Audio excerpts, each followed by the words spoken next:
Fala crente, seja muito bem-vindo ao nosso devocional de hoje.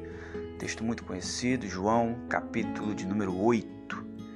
Jesus, ele vai para o Monte das Oliveiras e bem cedo pela manhã ele volta ao templo e todo o povo vai atrás dele, vai com ele, ele assenta-se, ele fica sentado e começa a ensinar. E de repente chegam os escribas, os fariseus, com uma mulher que tinha sido pega no ato de adultério, diz o texto. E eles colocam ela ali, no meio deles, diante de Jesus, e diz: Mestre, esta mulher foi apanhada em próprio adultério, no próprio ato. Moisés ordena para a gente, na lei, que tais sejam apedrejadas. Mas tu, o que dizes?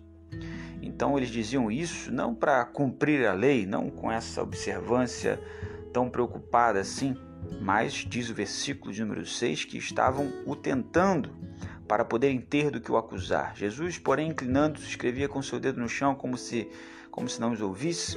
Eles continuam insistindo, eles continuam perguntando, já que Jesus não responde, até que ele então diz: aquele que dentre vós está sem pecado, seja o primeiro que lhe atire uma pedra. E ele volta a ficar ali inclinado, escrevendo no chão. Eles, ouvindo isso, então são condenados pela sua própria consciência, e um a um começam a sair, pelos mais velhos até os últimos. Jesus fica sozinho com aquela mulher. E no versículo 10, Jesus se levanta e não vê mais ninguém. E ao não enxergar mais ninguém, ele olha para a mulher e diz: mulher, onde estão aqueles teus acusadores? Nenhum homem te condenou? Ela então diz: nenhum homem, Senhor. E disse-lhe Jesus: nem eu te condeno. Vai e não peques mais. Então Jesus tornou a falar-lhes, dizendo: eu sou a luz do mundo. Quem me segue não andará em trevas, mas terá a luz da vida. Que passagem sensacional, fantástica, muito conhecida, mas às vezes lida sem a devida atenção. É interessante que Jesus, o capítulo começa com Jesus estando no Monte das Oliveiras e pela manhã cedo ele volta ao templo para ensinar. Muito provavelmente ele teria orado no Monte das Oliveiras, não apenas dormido ou pernoitado. Interessante então que a adúltera é colocada no meio deles. É o pecado que nos implica em vergonha. A situação de colocar a adúltera, que tinha acabado de adulterar, colocado então ali no meio deles, é a situação que o pecado nos faz. É a situação que o diabo quer fazer com a gente, nos colocar em situação de vergonha. Então eles começam a citar a lei no versículo 6, mas fica claro que eles não estão preocupados com o cumprir da lei, porque o versículo diz que eles queriam pegar de alguma forma Jesus, queriam ver o que Jesus iria então responder. Eles não estão preocupados em cumprir a lei de Deus, a lei do Senhor. Até porque o interessante é que eles trazem apenas a mulher que foi pega em adultério. E ninguém adultera sozinho, a gente sabe disso. Mas Jesus, como se não os ouvisse, versículo 6, interessantíssimo, porque é a capacidade de entender que o amor cobre uma multidão de pecados.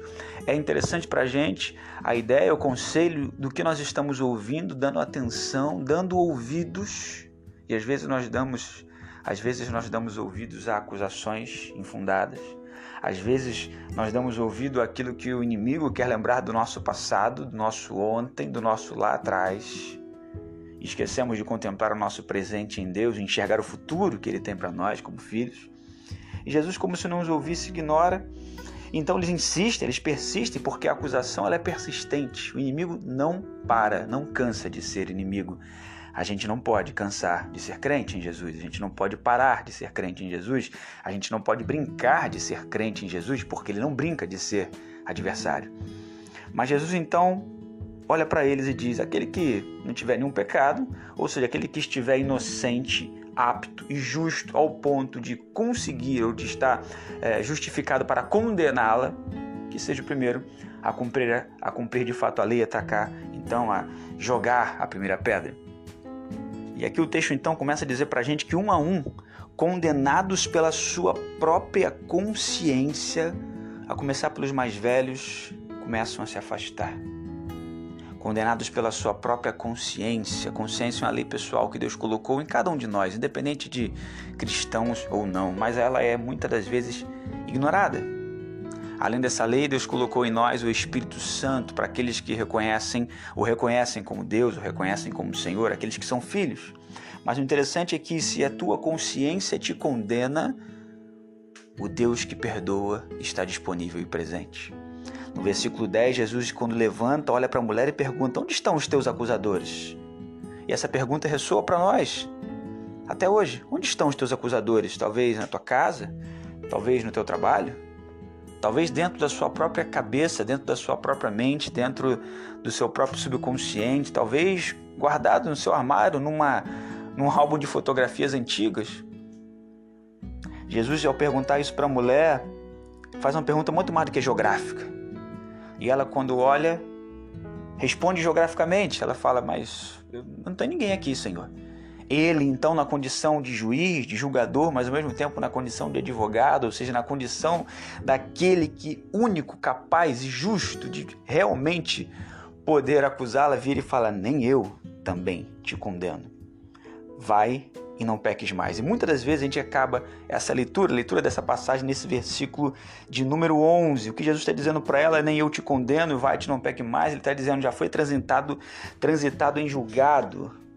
Não cabe mais recurso, não tem como mais você ser penalizada por qualquer coisa, porque o perdão já foi concedido, justamente porque o amor cobrirá uma multidão de pecados. Mas o versículo, a passagem, precisa ser entendida e concluída no versículo 12, quando Jesus torna a falar e diz: eu sou a luz do mundo e quem me segue não andará em trevas, mas terá a luz da vida. Jesus não apenas a perdoa, como a liberta para que ela saia das trevas para a maravilhosa luz.